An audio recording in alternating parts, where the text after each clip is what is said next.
Selamat pagi semuanya, selamat datang di channel YouTube DPMPTSP yang dimana pada pagi yang berbahagia ini kami dari DPMPTSP mengusul salah satu program yaitu Be Invest Anywhere atau bicara investasi di mana saja. Biar jangan kita ketika berbicara investasi itu hanya di dalam kantor, dalam ruangan yang ber-AC. Mungkin hari ini kita bawa ke lebih inklusif, yaitu podcast santai di sekelilingan atau di tengah-tengah masyarakat pada hari ini. Nah, topik yang hari ini kita bawa yaitu menjaga iklim investasi Aceh Barat. Apa yang sudah dan belum kita lakukan. Tentu dalam hal ini kita menghadirkan salah satu narasumber yang memang hari-hari ini bahkan untuk di Aceh Barat, orang ini salah satu tokoh anak muda yang vokal. Siapa itu dia? Yaitu Ketua Wahana Generasi Aceh, Bang Johnny Howard. Bang, selamat pagi Bang. Oke, selamat pagi. Gimana pagi ini? Alhamdulillah sehat lah. Yang betul yang sehat Bang. Pasti sehat. Cuma untuk kata tokohnya mungkin agak berat. Ini agak tertahan. Ya kan memang seperti itu. Hari ini kan siapa yang tidak kenal Johnny Howard?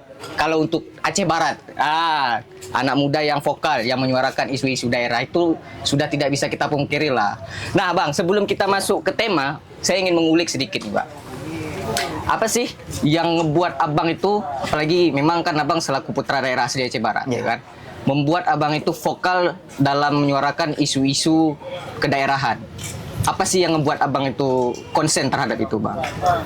Jadi gini Pandi ya, bahwa konsep gaya pandang saya hari ini bahwa kita selaku ini udah tertanam memang dari mulai pertama masuk kuliah sampai sekarang itu masih tertanam bahwa kita hari ini punya kesempatan yang lebih, kita punya pendidikan yang lebih sebagai mahasiswa, maka memanfaatkan kesempatan itu untuk memberikan edukasi dan penyadaran terhadap masyarakat.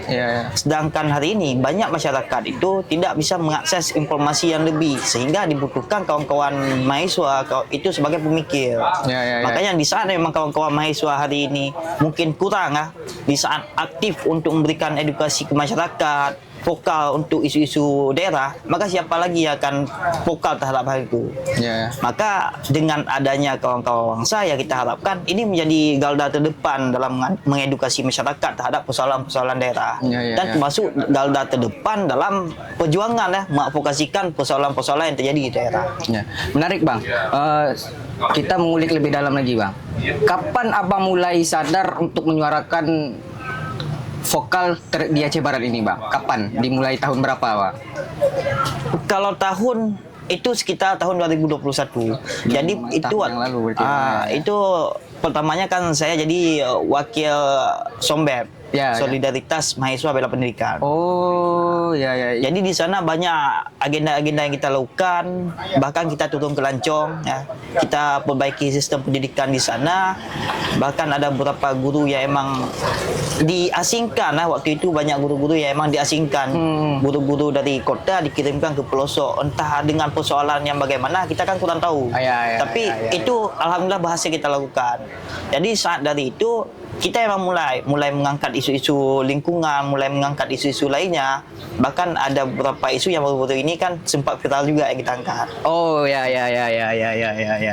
Nah, Bang, apa yang terlintas di kepala Bang, ya kan? Kalau misalnya kita tarik lagi nih, isu-isu yang Abang bawa tuh kan nyambung nih sama topik kita hari ini kan. Yang terlintas dalam kepala Abang mengenai iklim investasi itu, atau apa yang sudah ada dan belum kita lakukan, apa yang pertama terlintas dalam benak Abang? Di saat membahas iklim investasi, yang pertama adalah kita belum maksimal memanfaatkan, atau istilahnya kita belum maksimal memberdayakan investasi itu. Jadi banyak potensi-potensi Aceh Barat ini belum muncul. Palingan kan Aceh Barat hari ini masih banyaknya dengan tambang. Aceh Barat hari ini masih banyak dengan beberapa investasinya memang mungkin untuk hal-hal yang lebih berkelanjutan itu kurang yang kita lihat. Contoh kita bilang masalah pariwisata kita kan banyak nih wilayah belum. tapi secara investasi ke pariwisata kita masih kurang. Ya, ya. Jadi ini menjadi warning juga mungkin untuk kedepannya bagi pemerintahan. Di saat memang hari ini Aceh Barat membahas investasi, maka bahaslah investasi ya emang itu berkelanjutan untuk kedepannya, terutama terhadap menjaga lingkungan dan sebagainya. Ya. Tertarik bang. Jadi dengan banyaknya potensi berarti yang kita miliki hari ini, kan kita kan juga berarti mencoba untuk menghadirkan para investor Ya. Aceh Barat, kan seperti itu. Nah, dalam pandangan abang, apakah Aceh Barat ini sudah ramah terhadap para investor yang kita tarik ini jika mereka mau berinvestasi di Aceh Barat? Itu pertanyaan sebenarnya mungkin kapasitas untuk kita menjawab itu agak kurang ya. Kita akui itu. Tapi dalam konteks gaya pandang, Ya. Aceh Barat hari ini sudah cukup ramah terhadap investor. Namun ada beberapa hal yang memang perlu diperbaiki. Jadi dalam ranah regulasi yang pertama, yang kita lihat hari ini kan bahwa Aceh ini beda dengan wilayah lainnya. Regulasi masalah Aceh dengan regulasi satu Indonesia itu pasti beda. Karena kenapa? Karena kita punya keistimewaan. Ya, betul, Jadi betul. konsep regulasi investasi itu jangan tumpang tindih. Itu yang pertama yang harus diselaraskan. Sehingga di saat memang hari ini masih tumpang tindih, investor yang masuk pun hari ini masih melihat ini pakai aturan apa loh kita? Pakai Ya. undang-undang Indonesia atau pakai keistimewaan Aceh? UPA Ini kita. masih tabrakan nih yang Ya, hari ya. ini terjadi. Jadi itu persoalan utama. Yang kedua, Aceh ini butuh digitalisasi. Dalam konteks katanya itu adalah bentuk transparansi terhadap masyarakat dan terhadap investor. Ya, betul. Jadi saat memang semuanya bahas di meja rapat atau ruang bupati, gubernur dan sebagainya, yang kita takutkan kan ini tidak bisa menjadi acuan di kedepannya, sehingga investor hari ini untuk masuk pun harus berpikir 2 kali. Ya, betul. Nah, jadi kalau memang untuk membahas ramah atau tidaknya, Aceh Barat ramah kita lihat. Apalagi kan baru-baru ini holding udah mau jalan lagi kan. Bupati udah tanda tangan lagi. Walaupun banyak persoalan. Ya, Itu betul, yang perlu kita awasi bersama. Dan termasuk kalau misalkan beberapa investasi, baru-baru ini kan kita dengar bahwa akan dibangun konveyor batubara. Ya, Itu ya. kan salah satu investasi juga yang lumayan besar yang dibangun oleh Bupati Aceh Barat dengan investor dari Cina kalau saya tidak salah. Ya. Tapi akankah itu berhasil? Akankah itu berkelanjutan? Itu yang kita Itu masih menjadi tanda tanya besar bagi kita. Iya, betul.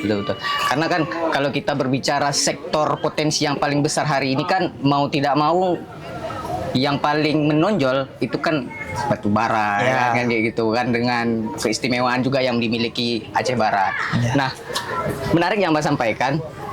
Apakah ketika misalkan kita bilang investor itu sudah ramah di Aceh Barat, maka abang ini kan salah satu yang vokal nih di Aceh Barat nih dengan teman-teman Ya. dari Wangsa ya gitu kan, mungkin sudah pernah turun ke lapangan langsung gitu kan. Selain yang abang sampaikan tadi, hambatan paling nyata di lapangan ketika abang melihatnya bersama kawan-kawan Wangsa mungkin itu apa sih bang gitu? Ini hambatan bagi pemerintahan, hambatan investor, atau bagi apa ya? Bagi masyarakat atau gimana? Ini misalkan kan seperti yang abang sampaikan tadi, kita ini punya potensi nih kan, kita menarik investor tadi kan. Nah, Pemkab Aceh Barat kita misalkan di sini kan sudah bisa nggak untuk mengakomodasi hal tersebut untuk para investor ini supaya ketika dia masuk tidak ada lagi tumpang tindih tadi gitu bang?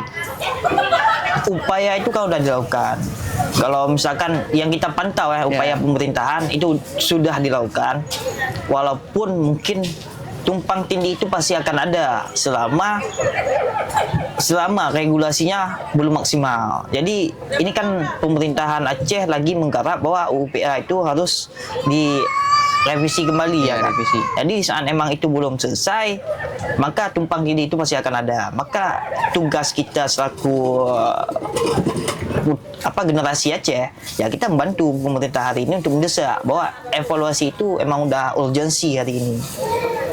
Yang kedua ya secara pengamatan ke lapangan, untuk hambatan bagi investor saya rasa emang sudah lumayan mudah hari ini. Ya. Cuma investor yang masuk ini yang masih menjadi persoalan sedikit. Jadi Gimana nih maksudnya ya sedikitnya nih. Ah, ini perlu nih. Ya. Gimana bang? Jadi kan yang kita lihat hari ini, investor masuk ini rata-rata tidak berkelanjutan, sebatas mengambil sumber daya. Dan konsep sumber dayanya kan gini, bahwa Aceh Barat punya batu bara, kadar batu bara yang dimiliki Aceh Barat misalkan 1.000 ton. Ya, Selesai 1.000 ton itu habis, investor akan keluar, ya kan? Betul, Itu konsep pada dasarnya. Sehingga apa yang akan jadi bagi Aceh Barat ke depannya? Seperti Kota Teluk semuanya lagi. Ya. Yang pertamanya, yang pertamanya wah, semua masyarakatnya hedon lah kita bilang. Ya. Nanti kembali lagi ke terpurukan karena kita udah bergantungan kepada sumber daya atau kita bergantungan kepada perusahaan yang memang tidak bisa berkelanjutan. Batu bara itu nggak bisa berkelanjutan, saya pastikan itu. Pasti akan ada waktunya untuk habis. Emas itu tidak bisa berkelanjutan. Tapi yang berkelanjutan hari ini banyak, kayak wisata dan sebagainya. Tapi kan untuk fokus ke sana itu masih kurang kita lihat. Walaupun memang ada upaya, bahkan ada beberapa desa saya duduk dengan kecil-kecil dan sebagainya. Itu memang ada kecil-kecil yang mengatakan bahwa kedepannya kita akan bangun ini di desanya dan sebagainya. Fokus ke wisata, fokus ke pemberdayaan masyarakat dan sebagainya itu. Memang idenya mantap, tapi kan pemikat di Aceh Barat ini masih kurang. Iya. Itu yang kita lihat. Ya, karena kan terlepas tadi kita bilang potensi paling besar tuh Aceh Barat kan bukan cuma punya batu bara, tapi kan sektor lain kan ada seperti kita hari ini kan kelautan kita kan apalagi sudah ya ada isu lah yang kita dengar gitu Ya, kalau kan. kelautan ini emang udah kurang, apalagi pencemaran batu bara udah parah di laut. Jadi mau nelayan pakai laut pun harus jauh ke sana. Yang dulunya bisa cukup dengan 1 liter minyak pergi ke laut udah dapat ikan. Hari ini butuhnya 4 kali lipat. Jadi 3 liter itu siapa yang ganti gitu menjadi persoalannya. Berarti kan jadi pertanyaan juga, kenapa ketika misalkan dari pelayan ini ingin ya berlayar lah gitu kan, katakanlah tadi ketika orang tuh mau ambil minyak kadang-kadang ini kan nggak ada, sering kekosongan gitu Bang. Abang melihat fenomena ini ada nggak pihak-pihak atau oknum yang menimbun mungkin sengaja ya kan sehingga masyarakat ini terbatas dalam mengakses BBM-nya kan gitu Bang. Ini mungkin agak sensitif kalau misalkan memang kita bahas ya kan. Tapi kan kita perlu keamanan juga untuk bahas hal yang memang bersifatnya sensitif. Tapi dalam hal ini memang kita lihat bahwa antrian minyak di SPBU itu memang udah persoalan yang memang cukup lama. Bahkan hari ini kita di belakang kita kan lantas hari ini. Jadi yang seharusnya hari ini kan masalah antrian di BBM itu udah mampu diatasi, tapi hari ini keluar himbauan selesai 2 hari atau 3 hari tanpa antrian, nanti lanjut lagi. Itu yang kita lihat. Dan bahkan kan isu-isu yang memang beredar di warung kopi dan sebagainya bahwa bukan penimbunan lah, antrian BBM itu juga ada upaya untuk mengambil minyak secara ilegal. Itu yang memang kita dengar secara isu ya.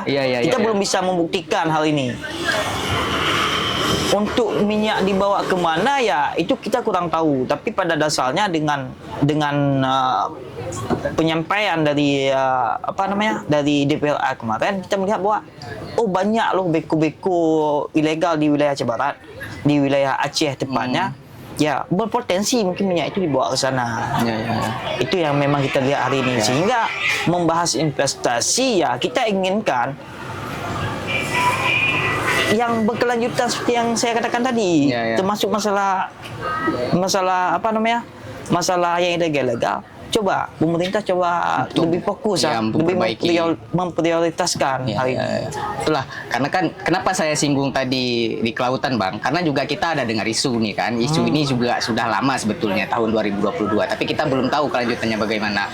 Yang dimana bahwasannya lepas pantai barat selatan khususnya area Melabuh sampai ke Singkil itu ada potensi gas di dalamnya Pak. Ya gas. Berarti kan ini menarik seperti yang Bang sebutkan tadi yang di Lok Semawe tadi kan yang juga memiliki potensi gas yang sangat besar gitu kan ketika waktu itu salah satu Aceh kalau misalkan dikenal mungkin Lok Semawe, kalau kita di sini nggak dikenal, tapi hari ini kan orang itu ditinggalkan. Nah, apa sih upaya supaya agar juga kita ketika kita memberikan orang itu kesempatan untuk masuk ke wilayah kita ya kan, batasan mereka itu supaya jangan langsung mengambil semuanya, mungkin itu bagaimana Bang? Atau mungkin memang perlunya pengawasan yang ketat Bang?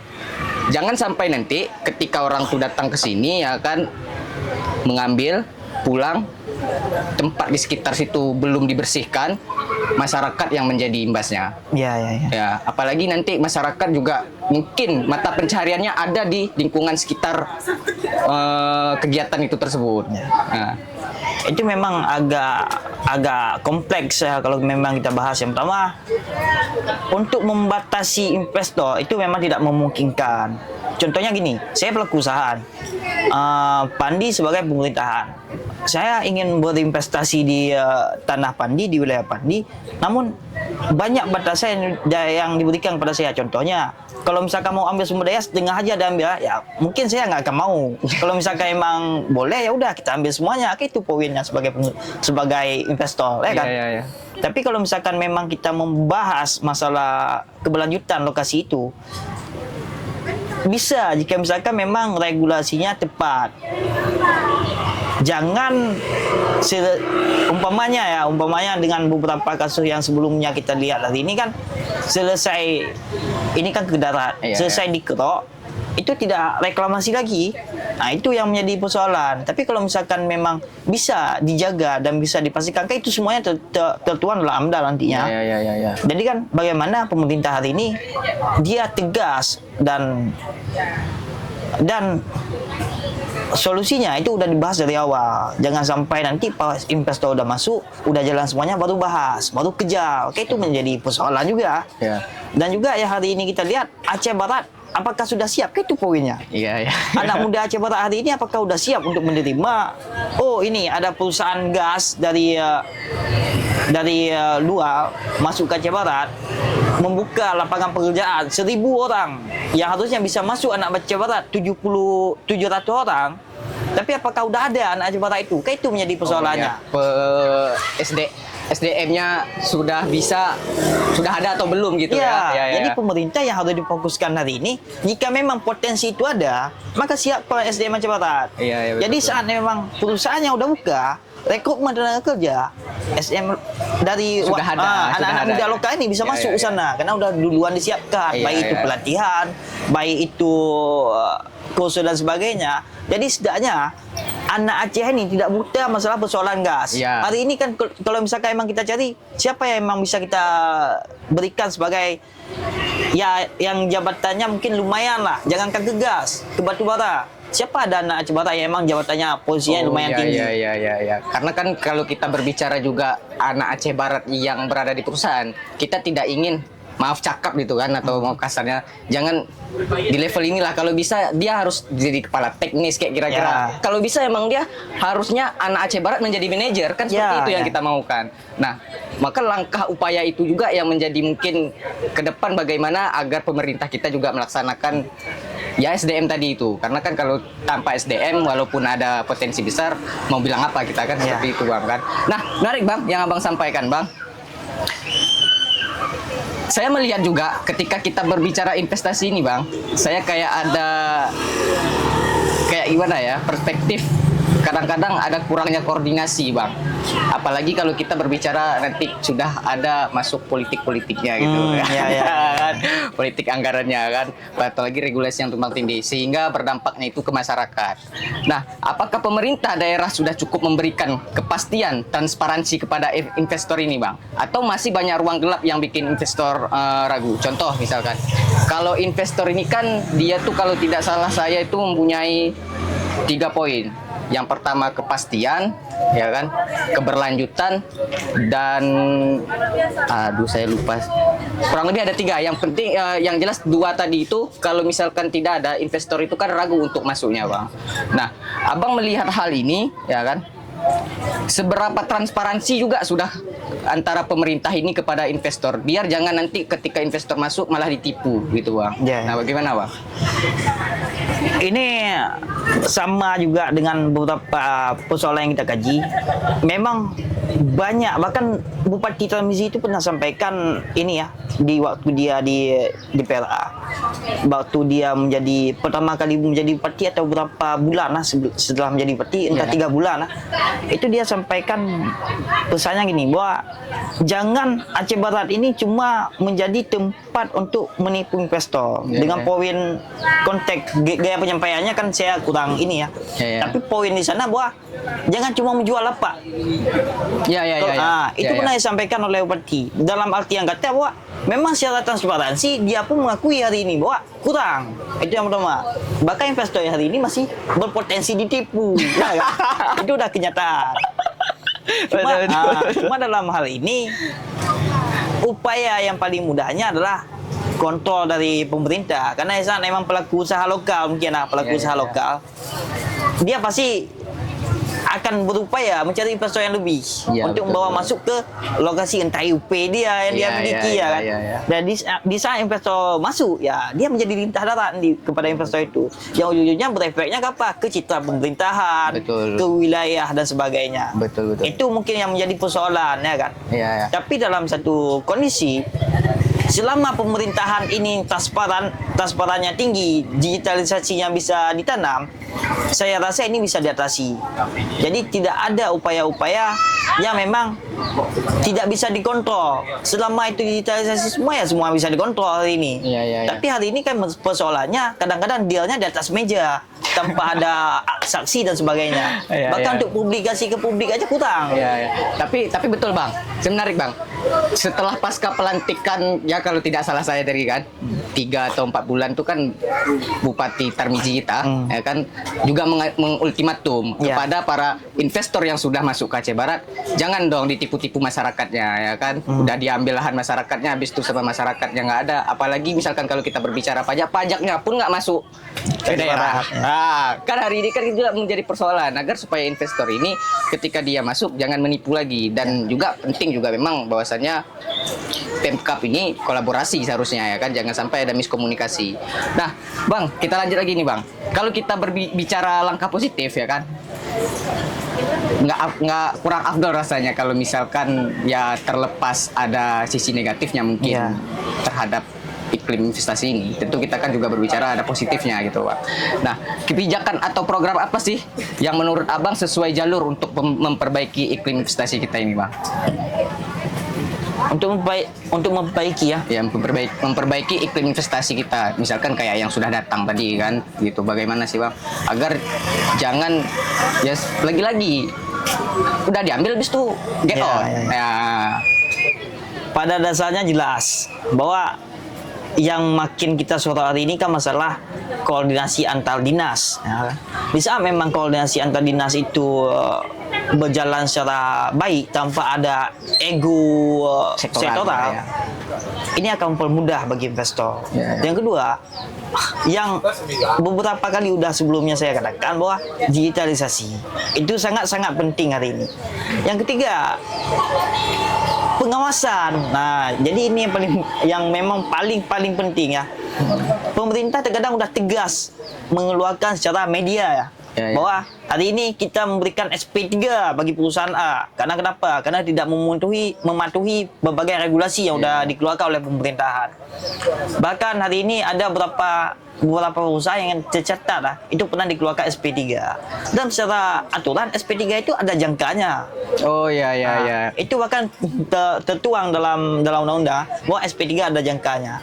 Tapi hari ini terkadang pemerintah kita melihatnya gini. Dia jalan di tempat, dia stuck, bahkan seolah-olah dia lupa ingatan dengan apa yang udah dia keluarkan hari ini. SP3 udah ada, tapi tidak 2 tahun ke depan dia masih nggak ingat tuh SP3 pernah dikeluarkan. Dia masih tidak menindaklanjuti itu. Dalam artian dia masih mengkangkangi undang-undang yang ada hari ini, sehingga itu menjadi persoalan yang merugikan bagi masyarakat. Karena ada perusahaan-perusahaan yang terkadang mungkin udah membangkang dengan parahnya tanpa ada keuntungan dan sebagainya. Karena prinsip investasi kan kalau misalkan gaya pandang kami ini 2 hal. Yang pertama menguntungkan bagi masyarakat, yang kedua menguntungkan bagi negara. Jika tidak diuntungkan masyarakat, tidak diuntungkan bagi negara, itu bukan investasi. Karena di saat memang kita membahas investasi ya poin pembahasannya tetap 2. Pemerintah kita akan bahas 2 hal. Apa yang diuntungkan di saat kamu masuk ke wilayah kami? Masyarakat kami untungnya di mana?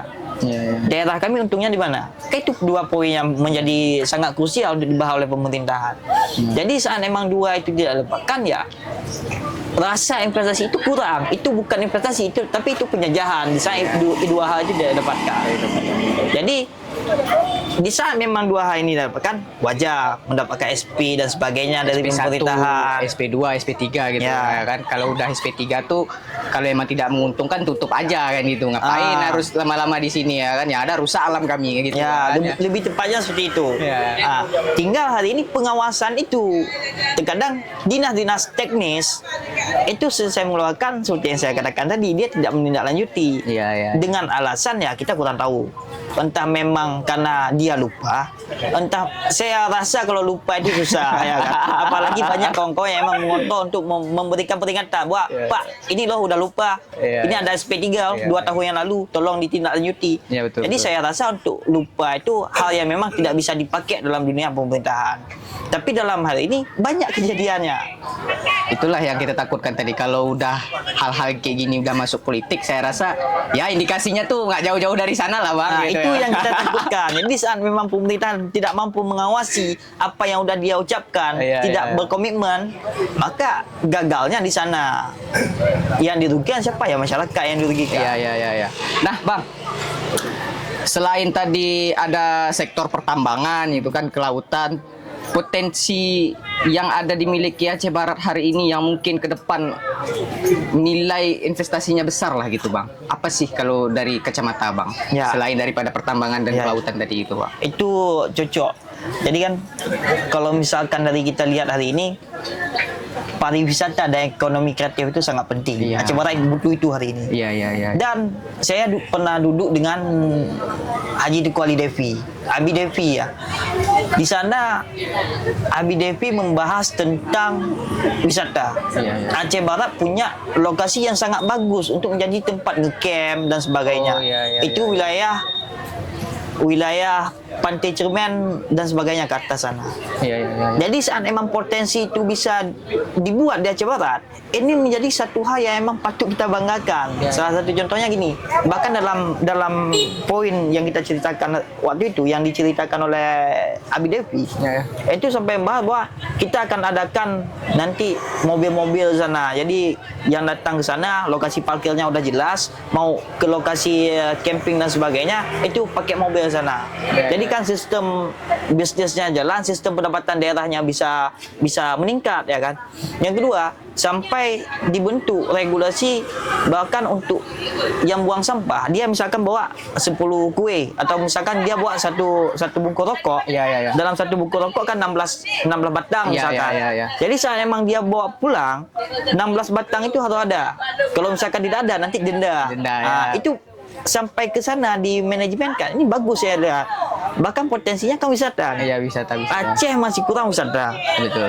Orang Aceh udah mendapatkan penghasilan di Aceh, nanti dia pasti ke Medan, ya keluar Aceh lah kebanyakannya Iya. kan. Jadi saat memang ada lokasi camp hari ini yang lumayan bagus, saya rasa bukan cuma Aceh, tapi dari luar Aceh pun akan datang ke Iya, sana. menarik para pengunjung dari luar daerah Aceh lagi Ya. untuk datang. Karena kan kalau hari ini kita berbicara ekosistem pariwisata ini kan yang lebih orang tertariknya atau sering dengarkan Kota Sabang gitu kan. Nah, kita juga berarti ingin bahwasannya ada Sabangnya Aceh Barat. Kan Ya. seperti itu. Biar supaya jangan ketika Bukan Sabang. Gimana, Bromonya Aceh Barat. Itu lebih tepatnya. kalau gunung kita belum ada di sini, Bang. Masih jauh, Bang. Makanya ini yang mau dibuat kan ke gunung. Oh, wilayah gunung. Wilayah gunung. Oh, tapi dekat dengan laut atau Memang gunung. memang gunung. Memang kawasan gunung. Jadi iya, ngecampnya di gunung. Oh, di gunung ya. Di gunung. Makanya konsepnya kurang lebih seperti Bromo. Mau mobil-mobil Keren, diadakan keren. semuanya. Nah, Keren, itu keren. yang emang yang kita targetkan. Iya, Dan saya iya. sangat sepakat dengan hal itu. Cuma kan tergantung Pati nanti bagaimana kan. Iya, saya rasa sih Bupati sih setuju kalau dalam hal ini, karena kalau nggak salah saya juga kemarin tuh Pandi sempat dengar juga bahwasanya salah satu program yang akan diluncurkan itu kan membuka pariwisata tadi juga, agar ya pengunjung itu bukan cuma di Aceh Barat, karena Aceh Barat punya loh yang seperti ini tadi, barang ini tadi Ya, gitu ya. kan, jangan nanti sudah ada tapi tidak dimanfaatkan. Kan selain itu kan dengan adanya nanti pembukaan ekosistem pariwisata ini tentu juga membuka lapangan pekerjaan bagi Ya, jelas. masyarakat di situ kan. Apalagi tadi juga ada konsepnya bersih lagi itu kan.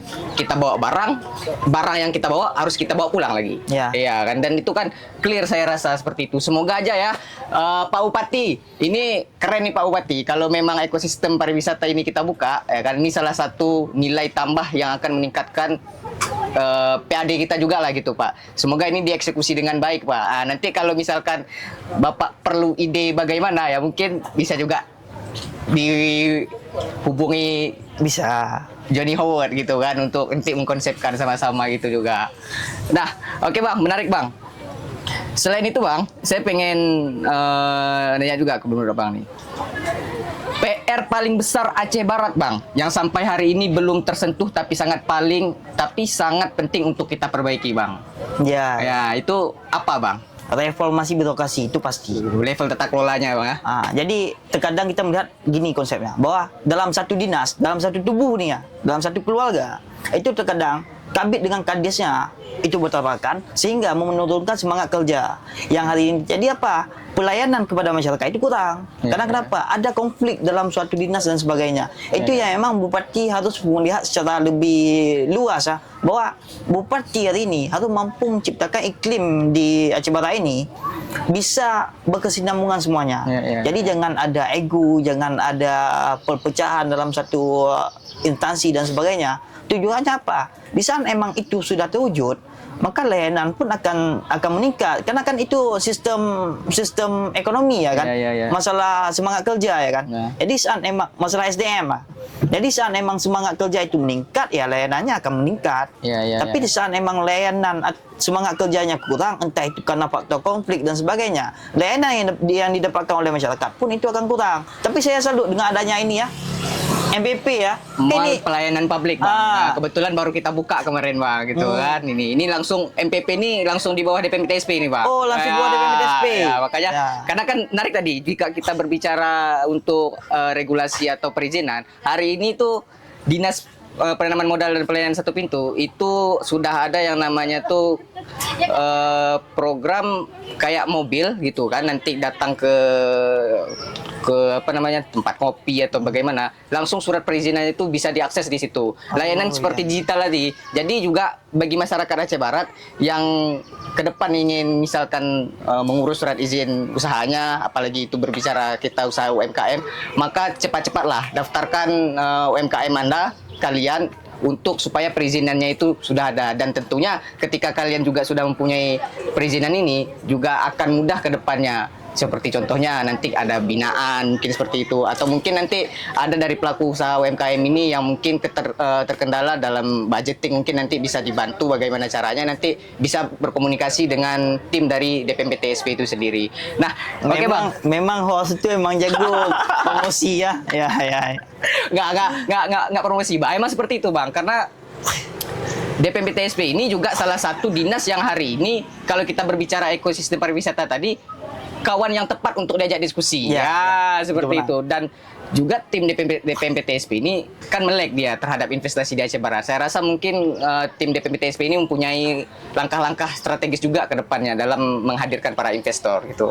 Jadi karena kan dengan ini yang memang membuat saya tadi itu masalah ego sektor tadi. Jadi saat emang semuanya udah digabung dalam satu lokasi, minimalnya setingkat pelayanan dasar itu ego sektornya udah berkurang. Jadi bisa koordinasi langsung satu tempat. Kayak kita apa namanya tuh, kalau utuh apa disebutnya Bang? Apa namanya? Terintegrasi, terintegrasi ada di dalam satu kantor ya kan, dimana kantor itu bukan cuman DPMPTSP tapi hampir semua dinas langsung di sana. Jadi masyarakat juga nggak perlu capek-capek datang ke dinas ini, tinggal datang ke MPP, Mal Pelayanan Publik Kabupaten Aceh Barat. Nah, masyarakat nanti jangan lupa datang ya. Nah, kita lanjut Bang. Kalau kita bicara misalkan masih adanya birokrasi berbelit, ya kan? Apakah ini masih terjadi, Bang? Atau sebenarnya ada masalah lain yang lebih serius? Masih terjadi. Salah satu contohnya paling mudah lah kita katakan. Tata letak, ya kan? LTLW-nya Aceh Barat. Di sana bahkan kita udah jelas melihat bahwa kurung wilayah itu adalah wilayah strategi nasional, yang artinya itu wilayah yang sepatutnya dijaga untuk tujuan-tujuan yang lebih berkelanjutan. Tapi hari ini apa yang kita lihat? perusahaan tambang berada tepat di wilayah strategi nasional. Itu menjadi persoalan nih. Ini tumpang tindih nih. Iya, iya, iya. Tempatnya untuk apa? Yang digunakan untuk apa? Iya, iya, iya. Secara LTW-nya untuk apa? Tapi yang terjadinya apa? Berarti otomatis kan ada persoalan yang emang terlalu berbelit di sini yang memang kita lihat.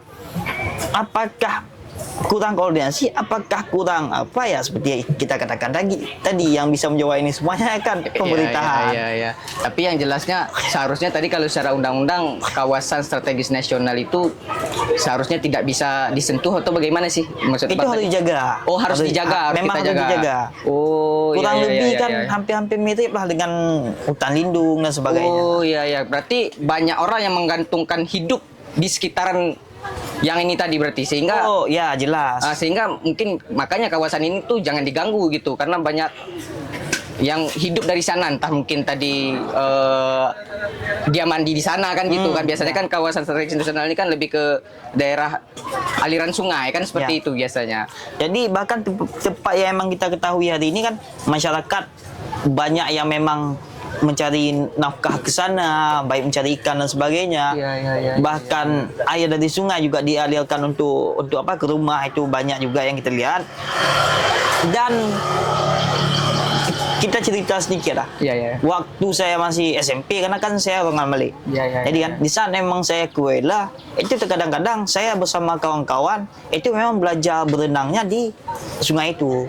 Tapi hari ini pak kita lihat sungai kan jangankan untuk berenang, takut juga kita kan, karena Iya, iya. kacau semua warnanya, udah coklat lah. Oh, gitu. Kayak kopi susu lah. Iya, iya, iya. Itulah kondisinya sekarang. Ya, berarti juga ada potensi ketika kawasan ini sudah masuk alat berat lah misalkan kalau kita bilang gitu kan. Berarti kan ada potensi juga nantinya datang banjir kan nggak menutup kemungkinan. Kau udah berapa kali terjadi di Aceh Barat? Oh, ada untuk yang barang ini tadi udah pernah terjadi. Mungkin bukan penyebabnya bukan cuma karena barang ini ya. Iya. Ada barang yang lebih besar yang disampaikan oleh dewan-dewan kita di provinsi. Oh, Jadi, ya. Penyebab dari itu udah berapa kali terjadi banjir yang emang sangat-sangat merugikan bagi masyarakat. Bahkan bukan cuma masyarakat, merugikan juga bagi pemerintahan, bagi daerah dan sebagainya. Banjir datang, otomatis pemerintahan mau tidak mau kan harus mengeluarkan biaya yang lebih untuk memberikan bantuan kepada masyarakat. Contohnya di waktu Wangsa pertama kali diresmikan ya. Kan kita sempat tertunda 1 hari peresmiannya. Kenapa? Karena PJ Bupati waktu itu masih di Sungai Mas. Oh. Dia tertahan di sana untuk pulang. Kenapa? Karena kan dia lagi antar bantuan untuk masyarakat. Karena lokasi di sana banjir. Seharusnya beliau datang menghadiri gitu. Ya, jadi terpaksa dia minta bantu untuk tolong kita geser 1 hari. Iya. Nah, Bang, dalam kasus yang ini tadi gitu kan, Bang. Nah, Abang ini kan salah satu anak muda yang vokal lah juga kan, juga salah satu ketua lah hari ini. Wahana Generasi Aceh. Langkah apa yang sudah Abang dan kawan-kawan lakukan dalam mengawasi hal seperti ini tadi? Pernah nggak, maksudnya, sudah mengadvokasikan gitu, Bang? Upayanya udah banyak. Bahkan kita pernah melakukan FGD dan sebagainya dengan tujuan bahwa kita mencari apa nih persoalannya. Oh, di sana memang udah ketemu persoalan, maka kita akan keluarkan rekomendasi dan literasi. Literasi ini fungsinya untuk masyarakat. Jadi, istilahnya masyarakat kan kebanyakan itu tidak paham apa yang terjadi. Masyarakat terkadang tidak tahu bahwa dia lagi ditekan nih. Dia lagi diperas nih. Tapi kan masyarakat kurang mungkin untuk memahami itu semua. Maka dibutuhkan kawan-kawan yang emang bisa melakukan kajian dan sebagainya untuk memberikan penyadaran. Makanya di Wangsa itu banyak literasi yang berkaitan dengan isu-isu sosial. Yang kedua, kita itu memberikan rekomendasi. Bahkan di waktu kita mengawal persoalan di Kuala itu kita mengeluarkan rekomendasi ke beberapa tempat, baik itu ESDM Aceh, DPMPTSP Aceh. DPMPTSP sepertinya ada masuk rekomendasi dari Wangsa ke Polda dan sebagainya. Bahkan dari Polda pun sudah sempat turun ke lokasi, walaupun sampai hari ini kan kita belum tahu. Mungkin ada proses-proses yang memang tidak bisa dipublikasikan.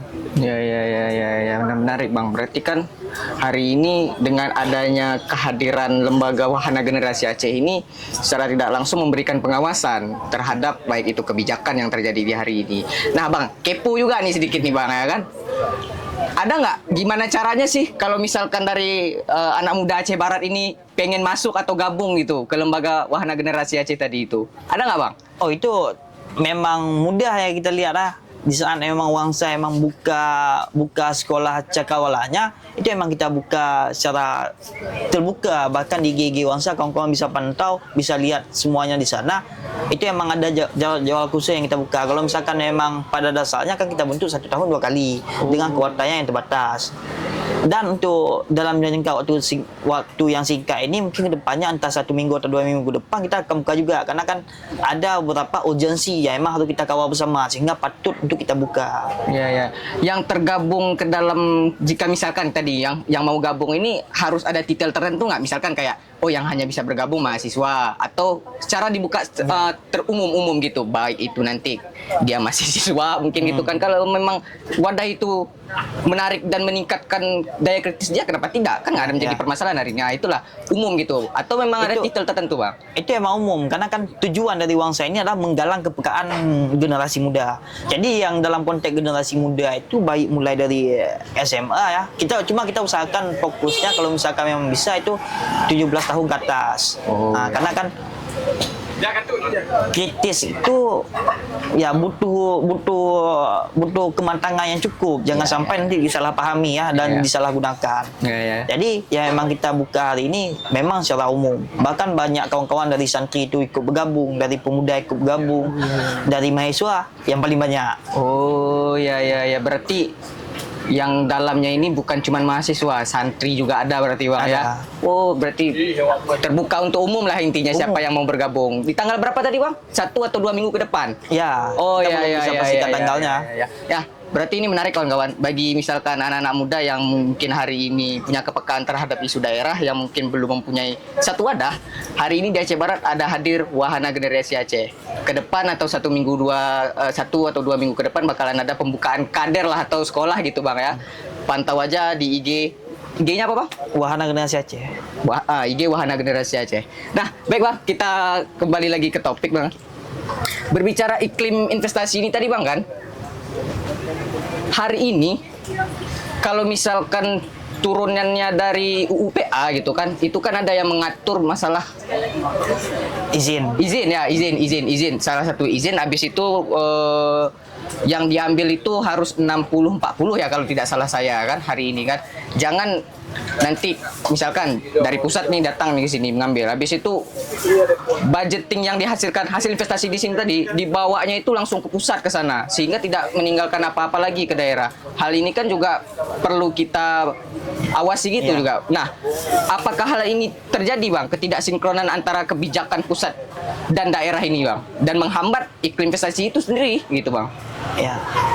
Kalau misalkan masalah pendapatan daerah bagi hasil lah, itu memang menjadi persoalan yang sudah sangat-sangat lama. Bahkan sampai hari ini kan masih menjadi persoalan. Bahkan termasuk dari pemerintahan itu, bahkan sampai beberapa gejolak pernah terjadi terkait entah itu BPMA dan sebagainya. Jadi kan itu lembaga-lembaga khusus kadang-kadang di Aceh. Tapi yang hari ini banyak regulasi-regulasi itu yang belum maksimal ditetapkan, terutama emang bagian bagi hasil. Tapi kalau misalkan bagian izin, ini kan sedikit berbeda lagi. Jadi Aceh tepat ya sebelumnya itu izin kan di bawah naungan bupati, ya kan? Semua izin baik pertambangan dan sebagainya itu di bawah naungan bupati. Namun kan karena mungkin banyak bupati yang mengeluarkan izin secara menjamur, ya membabi buta lah kalau bahasa anak mudanya. Bahasa kasarnya ya. Bahasa kasarnya. Jadi dengan banyaknya izin-izin yang udah keluar, tapi tidak ada pendapatan yang signifikan bagi negara dan sebagainya, izin kan tarik kembali. Izin tarik ke pusat. Itu sekitar tahun berapa? Izin tarik ke pusat, tapi kan karena kita keistimewaan Aceh, ditarik lagi nih. Aceh tarik lagi. Bahwa kami punya istimewa, kami punya undang-undang yang berbeda. Jadi khusus untuk Aceh dikembalikan izinnya. Semuanya dikembalikan ke tangan gubernur. Oh ya, berarti tapi hari ini saya sih, Bang, nih kalau misalkan pandangan saya, Bang, kan seharusnya dengan keistimewaan hari ini kan juga kita bisa memanfaatkan seharusnya Oh, seperti yang jelas. Bang sampaikan Jelas. tadi kan ya. Makanya yang membedakan kita dengan daerah lain kan itu keistimewaan gitu kan. Sehingga kita bisa mengatur kebijakan kalau misalkan dalam bidang investasi atau mengambil sumber daya tadi itu jangan lagi berbelit-belit dari pusat. Ya. Nanti takut kita tumpang tindih regulasi dari sana bagaimana, di sini bagaimana, sehingga sampai ke sini di tingkat kabupaten, level kabupaten pun rancu jadinya. Itu pasti. Jadi kan di sana emang kita melihat hari ini perusahaan yang ada di Aceh, Ya, yang ya. katanya diakui di Aceh, itu dalam peta SDM kosong. Lokasi UP-nya udah nggak ada, udah dihapus. Oh, ya, ya, Tapi ya, kan ya, ya. hari ini masih mengatakan bahwa kami legal. Jadi kita mau pegang regulasi yang mana hari ini kan? Ini kan menjadi persoalan juga. Kita pegang nasional ataupun kita pegang Aceh. Kalau misalkan emang pegang Aceh, di mana bisa kita pastikan bahwa itu masuk dalam daftar Aceh? Karena kan Aceh masih kurang secara digitalisasi seperti saya katakan tadi. Kalau misalkan kita pegang ke nasional, digitalisasinya udah ada. Ya, Kita ya. bisa cek langsung di webnya bahwa oh ini ada berapa perusahaan, ini daftar perusahaannya, ini UP-nya dan sebagainya. Kita bisa langsung cek. Jadi pas kita cek langsung ada datanya, kapan izinnya dikeluarkan dan sebagainya. Tapi kalau izinnya udah cabut secara nasional, bahkan dikeluarkan dari MODI, Oh iya ya. jadi untuk kita cek ke Aceh, itu cara apa? Kayak itu menjadi persoalan hari ini. Apakah sebatas kita WA Kadis, Pak ini udah masih ada izin? Dibilang sama Kadis, oke ada. Udah selesai kan nggak cukup. Iya, Itu iya, bukan data yang kita perlukan. Emang pengakuan. Tapi kan pengakuan secara lisan itu berbeda dengan pengakuan secara tertulis. Iya, Itu kita berarti juga pengen data dan faktanya itu bagaimana. Iya. Sudah betul Pak.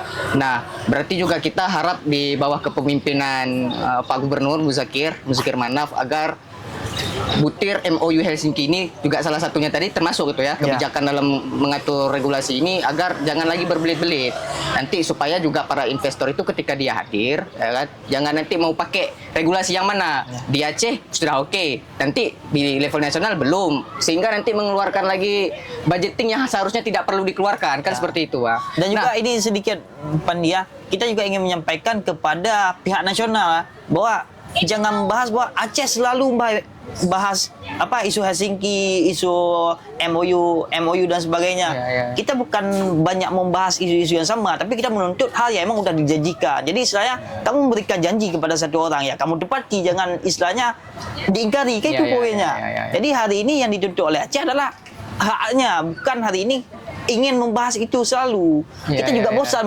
pembahasan masalah MOU Helsinki yang tidak kelar dari beberapa tahun yang lalu. Dan kita juga berusaha ini menjadi dipolitisasi untuk mendapatkan entah itu keuntungan dan sebagainya. Tapi yang kita inginkan hari ini adalah janji itu harus ditepati oleh Indonesia. Ya, betul. Saya sepakat sih karena kan juga kita memang memiliki histori kenapa kita sehingga jadinya balik lagi tadi istimewa ya kan. Karena kan lagi viral hari ini Iya. ya masalah itu. Itu juga kalau tidak salah Pandi lagi dibahas juga lah. Semoga ada hasilnya nanti dan berpihak kepada kita selaku masyarakat Aceh. Nah, Bang, menarik Bang yang Bang sampaikan, Bang. Kita lanjut lagi, Bang. Ada isu yang mungkin ini barusan terjadi, Bang. Berbicara iklim investasi tadi kan, ya kan. Sumber daya yang kita miliki tadi batu bara gitu, Bang.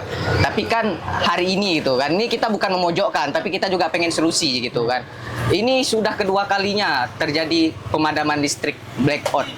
Ya. Ya kan, secara wilayah Aceh lah gitu kan, bukan cuma kita di Aceh Barat, tapi terjadi di beberapa wilayah di Aceh juga gitu kan. Nah, apa sih yang harus kita tuntut kepada entah itu PLN ya kalau kita Ya. tidak salah. Apa sih seharusnya PLN lakukan dalam hal ini? Karena kan dalam hal ini itu kan listrik itu kan sudah menjadi kalau kita bisa bilang tidak bisa terlepas dari kehidupan kita. Apalagi kita berbicara tadi itu para pelaku usaha UMKM atau misalkan bergerak di bidang digitalisasi tadi, sehingga dengan matinya lampu nanti nggak ada baterai lah segala macam, jaringan lah yang terputus. Sama Bang, ini Bang cerita dikit Bang. Tadi pas mau ke sini ya kan, dalam gambaran kami itu gini.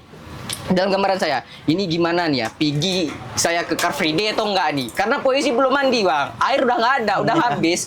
Dan sekarang hari ini hal yang ini sering terjadi kita di Aceh. Nah, gimana menurut Abang gitu? Yang pertama, ini bukan baru 2 kali. Ini udah Ya. beberapa kali terjadi. Jadi bahkan sempat sekitar satu tahun yang lalu itu PLN sampai datang ke rumah rakyat, tempatnya kawan-kawan Wangsa. Di sana mereka sampai memberikan sosialisasi tentang masalah apa yang menyebabkan listrik ini padam, ya kan? Dan di sana juga kita udah sampaikan bahwa ini bukan membahas apa penyebabnya, yang hari ini membahas adalah hak konsumen, ya kan? Ya, Kan kita sebagai konsumen hari ini. Jadi jika misalkan memang jangka padamnya terlalu lama, ya berikan kompensasi. Jika misalkan ada alat-alat yang rusak, ya ganti. Kayak itu resiko dari satu usaha. Namun hari ini yang kita lihat, ya itu tidak bisa diterapkan oleh PLN, dalam artian dia gagal untuk menjaga konsumennya. Dan secara kerugian, jangankan ini ya, itu memang kami juga mendapatkan kerugian. Nanti kan jam 2 nanti kita akan adakan ini juga, lebih ke seperti podcast juga di Wangsa, itu membahas tentang persoalan isu-isu daerah. Ya. Itu jam 2. Oh, yang hari ini yang sangat kita takutkan, nanti kalau misalkan emang lampunya belum hidup, listriknya belum hidup, ya baterai kamera nggak ada dan sebagainya nggak ada, kayak itu menjadi persoalan. Sedangkan tamunya nanti jam 2 udah datang, kayak itu menjadi persoalan hari ini. Belum lagi nanti malam kan kita juga punya podcast bersama Sekda Aceh Barat, dan juga dia hari ini kan PLT Sekda Aceh Barat sekaligus Kadis PUPR. Itu membahas tentang Adipura ke depannya. Jadi saat emang nanti malam mati lampu, ya gimana kondisinya? Kan lucu nanti kelihatan, ya kan? Nah Bang, kalau misalkan kan ada dampaknya nih kan, tentu ke masyarakat kan. Kalau masyarakat misalnya pengen menuntut haknya tadi gitu kan, entah tadi karena pemadaman ini tadi bukan kompor, kosmosnya tiba-tiba mungkin karena cetak-cetek itu mati lampu itu tadi rusak Bang. Nah harus dituntut. Itu kemana dituntutnya gitu Bang? Kalau kita berbicara hak konsumen tadi kalau kan. Kalau misalkan emang kita wilayah Barat Selatan, lakukan aja aksi mungkin jangan terlalu bal-bal. Mungkin coba koordinasi dengan PLN UP 3 Melabu. Coba bahas. Kalau misalkan emang ini, datangkan aja semua masyarakat. Istilahnya kita hari ini harus melakukan gerakan dengan niat memperbaiki, ya kan, bukan dengan niat menghancurkan.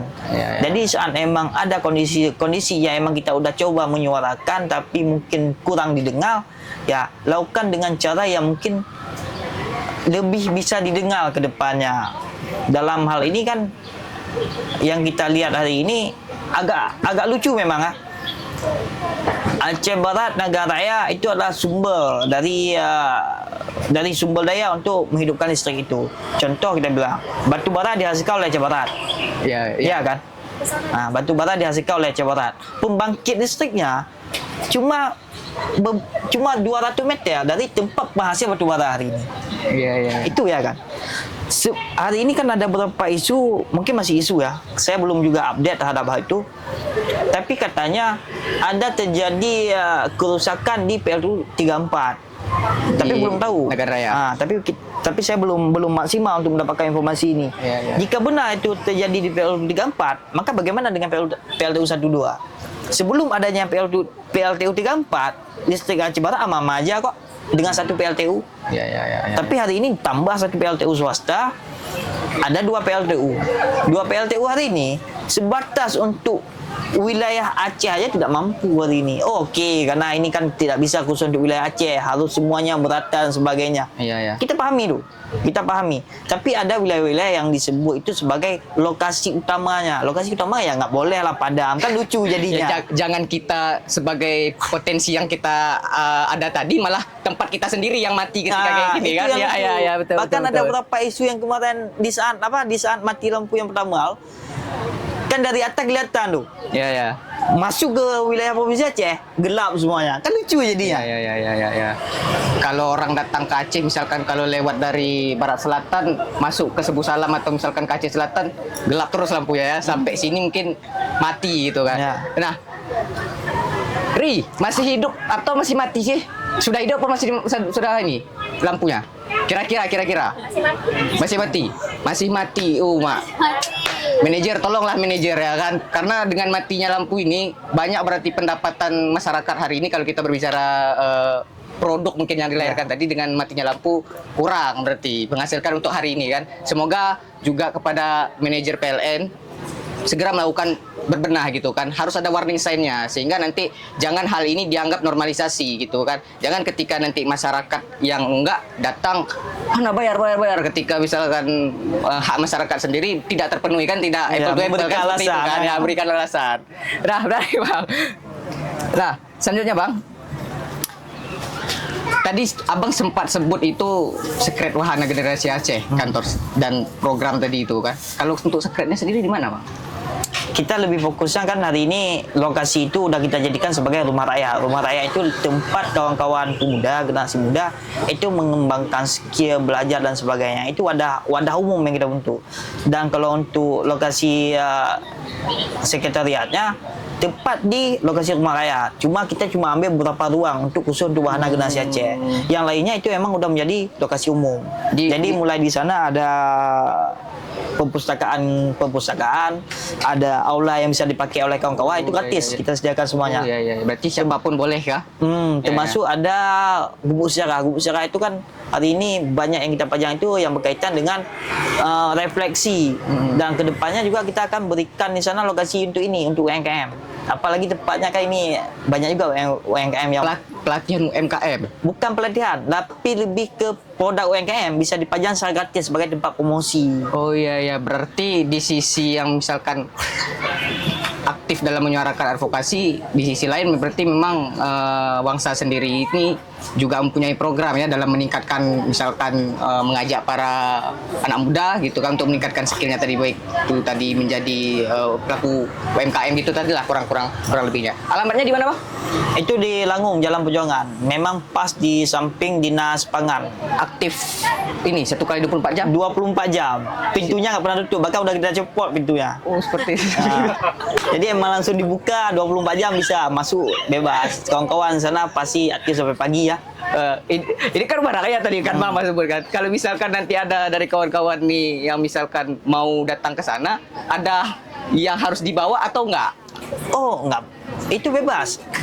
Tergantung sesuai keinginan. Oh, kalau misalkan memang ingin ngopi ya kedepannya mungkin akan kita usahakan ya ada lokasi ngopinya. Ada lokasi emang tidak perlu dibeli di luar langsung dibawa sana, akan capek mungkin kawan-kawan dan sebagainya. Jadi nanti akan kita sediakan di sana. Cuma kalau untuk saya ini mungkin masih fokusnya ke edukasi dan pelatihan seperti tadi ya. Bahkan diskusi rutin. Cuma kalau produk di sana itu belum. Iya. Nah, Bang, balik lagi, Bang. Dengan segala potensi besar yang dimiliki Aceh Barat hari ini, apalagi kita berbicara sumber daya alamnya, ya kan? Seberapa optimis Abang, ya itu kan? Atau mungkin melihat lagi tuh, anak muda Aceh Barat ini sudah siap untuk terjun dalam perusahaan itu tadi, Bang? Atau memang mungkin anak-anak muda Aceh Barat ini belum sanggup, Bang, untuk mengelola barang ini tadi, Bang? Bagaimana kesanggupan Abang melihat lagi? Kalau membahas Aceh Barat, saya optimis bahwa Aceh Barat itu akan maju, pasti. Karena Aceh Barat ini ada masa depannya dari Aceh. Dalam artian kata, pusat ekonomi Aceh itu akan ada di Aceh Barat ke depannya. Itu bukan cuma saya yang katakan. Jadi beberapa tokoh Aceh Barat yang saya jumpai semuanya mengatakan hal yang sama. Bahkan sempat sebelumnya saya diskusikan dengan Bang Joel, Andi Gofi. Dia pernah mengatakan bahwa hal yang sama. Saya diskusikan dengan mantan Bupati Aceh Barat, Pak Haji Tito. Bahkan Pak Haji mengatakan hal yang sama. Sampai dia punya dia kutip lagi dengan mantan Gubernur Aceh. Saya lupa nama yang Pak Haji sampaikan bahwa ada berapa wilayah Aceh. Ada Aceh masa lalu, ada Aceh masa kini, dan ada Aceh masa depan. Masa depan ini Aceh Barat jatuhnya. Maka secara ekonomi, saya yakin ekonomi Aceh Barat itu pasti akan menjadi pusatnya bagi Aceh. Tapi kalau secara kemampuan anak muda, itu masih menjadi persoalan yang sangat serius kita lihat hari ini. Di mana anak muda hari ini dari hasil-hasil diskusi dan sebagainya dan hasil pantauan kita mungkin secara gerakannya masih kurang. Dan secara SDM ya mungkin bisa, tapi secara level ke tingkat atas kan belum nih. Ya, ya. Maka butuh peran pemerintah untuk memfasilitasi anak muda itu, baik itu secara beasiswa, baik itu secara pelatihan, untuk mempersiapkan generasi muda ini ke depannya. Harus kita persiapkan dari sekarang. bagaimana? Siap untuk masuk ke tempat-tempat kerja yang udah terbuka ke depannya. Dan sinkronisasi. Jadi pasar kerja yang dibutuhkan hari ini apa? Oh, misalkan pasar kerja yang dibutuhkan adalah admin tambang dan sebagainya. Maka sinkronisasi dengan dinas, nanti dinas membentuk dibukanya kapan nih? Tahun depan. Maka dari mulai tahun ini dinas udah menyiapkan warga lokalnya untuk bisa duduk di posisi itu. Oh, iya, Jadi iya, itu iya. konsepnya. Jangan sampai nanti pas dibuka kaget. Jadi nggak tahu Udah, mau iya, persiapan iya, apa. iya, iya. Mau dibuat pelatihan nggak bisa lagi karena perusahaan udah butuhnya sekarang. Iya, Kayak betul, itu yang betul. terjadi hari ini. Betul, Mau nggak betul. mau ya pakai lagi alat yang lama, SDM lokal kurang dan sebagainya. Kita pakai dari luar. Karena apa? Karena SDM luar itu lebih mumpuni dibanding Aceh. Iya, Padahal iya. bukan itu. Karena persiapannya kurang matang. Maka dibutuhkan pemerintah yang responsif dalam hal ini. Dan juga yang paling kita butuhkan hari ini adalah kesinambungan pendidikan dengan pasar kerja. Gimana tuh, Bang? Jadi konteksnya gini. Kita melihat kampus-kampus hari ini, ya kan, di wilayah Barat Selatan, Aceh Barat menjadi pusatnya pendidikan, ya kan. Tapi sarjana yang dihasilkan dari dua kampus besar di Aceh Barat ini terkadang tidak tahu mau jadi apa. Jadi yang menjadi persoalannya yang menjadi persoalan cuma satu hari ini. Apa yang dibentuk di sana? Iya, iya, iya. Kalau misalkan memang dibentuk mahasiswa untuk mendapatkan pekerjaan, maka saya rasa udah gagal. Maka kalau misalkan memang kita kembali ke eksistensi pendidikan untuk membentuk gaya berpikir, maka harusnya dengan gaya berpikir, mahasiswa hari ini bisa memberikan solusi yang konkret dan edukasi kepada masyarakat. Tapi itu pun juga Tidak terjadi. tidak terjadi. Jadi kan dua-dua hal ini secara eksistensi pendidikan gagal, secara pembentukan lapangan pekerjaan pun gagal hari ini. Dan pun fokusnya lagi. Jadi pemerintah kita harapkan ke depan jangan asal-asalan, jangan apa kata anak muda, FOMO lah. Ikut-ikutan. Ikut-ikutan. Jadi hari ini di saat emang lihat, oh ada loh di wilayah sana itu anak-anak mudanya fokus ke A. Maka ya udah yuk buat kita di Aceh Barat A. Ya, Itu ya. jangan. Ya, Tapi ya. fokus lihat potensi hari ini. Ya, Oh mau dibuka irigasi uci. Tujuannya untuk apa? Untuk pertanian. Maka ciptakan SDM yang mampu untuk pertanian. Iya, iya, iya. Mau dibuka masalah gas, ya udah ciptakan dari sekarang untuk dipersiapkan sebagai tempat gas di kedepannya. Mau diciptakan hal lain lagi, maka ciptakan SDM-nya. Jadi saat memang itu dibuka, SDM kita udah matang. Ya, ya, Jangan ya. sampai kita cari orang lain dari luar. Ya, Aceh ya. Barat banyak orang jago. Cuma kadang-kadang orang jago itu nggak mau pulang ke Aceh Barat. Karena mungkin ada alasan ya yang seperti itu tadi mungkin itu, Bang, ya. Kurang dirangkul. Kurang dirangkul. Nah, ya betul sih, kalau menurut saya sih Aceh Barat tidak kekurangan kalau kita berbicara anak-anak yang hebat tadi. Karena mungkin karena regulasi tadi sehingga memilih untuk berkarya di luar gitu. Ya. Nah, betul tuh, Bang. Karena juga selain ekosistem pariwisata tadi, Bang, isu yang hari ini terjadi kan misalkan kayak buat event gitu kan. Buat event tuh kan katakanlah nanti entah mengundang ya malam puncaknya itu mungkin ada penyanyi lah gitu ya kan. Pada intinya kegiatan ini atau barang ini tadi akan ada pelaku-pelaku usaha UMKM yang datang di kegiatan ya, itu. ya. Sehingga mungkin dengan beberapa regulasi gagal, Bang. Tapi kalau kita berbicara andai kata ini berhasil ya gitu kan, misalkan event yang tidak dibatasi tadi, tentu kita juga oke, sampai ini juga saya sepakat bahwasanya Aceh itu mempunyai syariat Islam. Nah, tapi kan kita juga nggak boleh terpaku. Bagaimana? Nah, inilah solusi kita, baik itu sebagai anak muda dan koordinasi kita dengan tokoh-tokoh ulama ya kan, agar anak muda yang mempunyai milik seni itu kan, jangan nanti pasarnya ini mati gitu, Bang. Ya, ya. Nah, bagaimana menurut Abang? Mungkin kalau misalkan memang dari hal itu agak lumayan sensitif. Kalau salah jawab ya mungkin akan menjadi serangan publik ya kan. Janganlah, mudah-mudahan tidak lah. Ini kan Tapi kita ini. dalam hal ini memang saya lihat lebih fokusnya adalah terhadap regulasi. Jadi kalau misalkan memang pemerintah bisa ciptakan regulasi yang pas sehingga itu bisa dijalankan, mungkin bisa jalan, ya kan? Dan untuk sumber perputaran ekonomi itu memang tinggi di FMF. Kita akui, sangat-sangat kita akui. Bahkan di Aceh Barat, di Hub Labu itu kan putarannya sangat tinggi. Iya, ya, PKB kemarin. Walaupun memang di sisi lain memang kita lihat berdesakan dan sebagainya, itu emang tidak bisa kita pungkiri juga. Sehingga perlu diciptakan manajemen yang mungkin kedepannya lumayan matang. Itu bisa. Tapi kan saya mungkin kurang kapasitas untuk menjawab hal itu. Tapi bahas masalah iPhone, ada satu hal yang memang menjadi langsung terbayang ke saya di saat memang Pandi sampaikan bahwa iPhone Aceh Barat.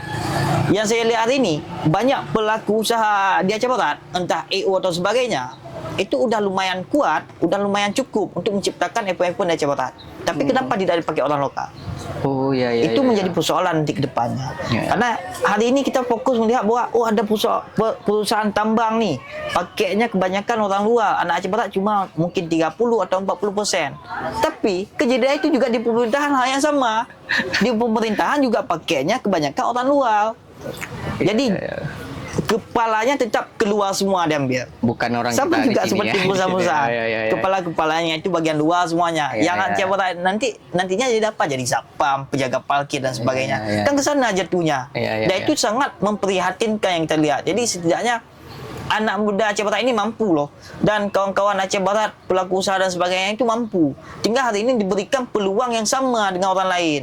Jangan batasi. Jadi jangan batasi mereka untuk berkarya, jangan batasi mereka untuk berkarya. Coba berikan peluang.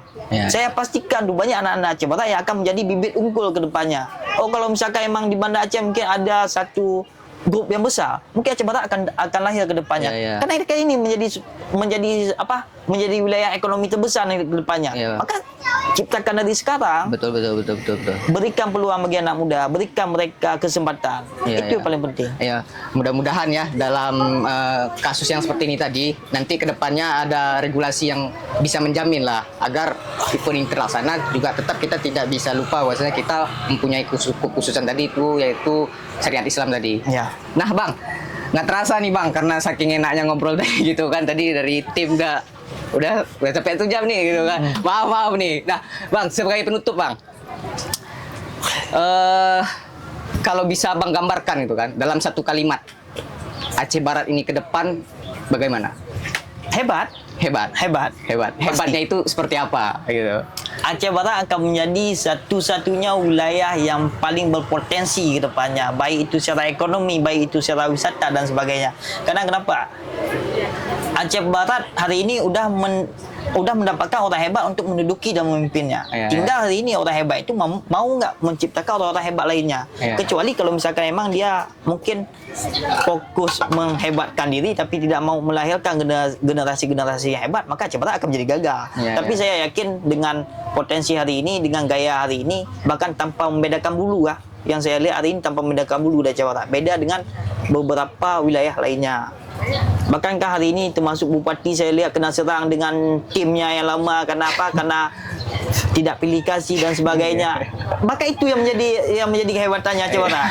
Jangan pilih kasih. Ya siap. Jadi bentuk yang hal yang emang hari ini untuk kemajuan Aceh Barat, bukan pilih kasih, itu poinnya. Betul. Makanya Aceh Barat ini akan hebat jika misalkan memang sistemnya transparansi, gaya kepemimpinannya itu bisa membawa perubahan positif dan sebagainya. Karena yang lainnya udah mendukung. Iya betul. Sektor-sektor semuanya mendukung. Tinggal diproses dan dilaksanakan. Iya betul. Nah, berarti kan kawan-kawan yang bisa saya simpulkan hari ini kita berbicara kalau misalkan potensi tadi ya kan, terlepas dari iklim tadi, memang Aceh Barat ini memiliki potensi yang besar, baik itu dari sumber daya alamnya ya kan, atau dan lain sebagainya. Nah, bagaimana cara kita hari ini supaya agar mengundang para investor ya kan datang untuk berinvestasi di Aceh Barat? Tentu juga ini perlu ada seperti yang saya sampaikan tadi, warning sign-nya, sehingga kita juga dapat bisa melihat jelas ke depannya itu bagaimana. Dan regulasi tadi ya jangan ada nanti lagi ke depannya ada para investor yang mau masuk tapi terhambat secara regulasi yang belum jelas tadi. Berarti level tata kelolanya ini perlu kita lakukan gitu kan, harus reformasi tata kelolanya juga. Nah, oke Bang. Oke. Terima kasih Bang sudah menyampaikan atau sisi diskusi kita pada pagi hari ini. Semoga juga pada para penonton setia channel DPMPTSP dapat poin-poin pentingnya itu diambil. Kalau yang nggak baiknya itu buang aja. Dibuang gitu, aja. Ya, buang aja. Oke. Kepada para masyarakat khususnya Aceh Barat, lagi-lagi saya sampaikan bagi para pelaku usaha UMKM yang ingin mendaftarkan perizinan satu usahanya, jangan lupa datang ke MPP, Mal Pelayanan Publik, yang dimana di situ ada nanti tim DPMPTSP yang bisa mengurus surat izin daripada pelaku usaha UMKM ini. Oke, tidak terasa lebih dan kurang itulah yang bisa kami diskusikan pada topik yang berbahagia ini. Semoga kedepannya Aceh Barat tumbuh ya kan, dan kita ingin bahwasanya melihat memang Aceh Barat ini menjadi kiblatnya Aceh untuk kedepannya seperti itu. Oke bang, terima kasih bang. Oke bang.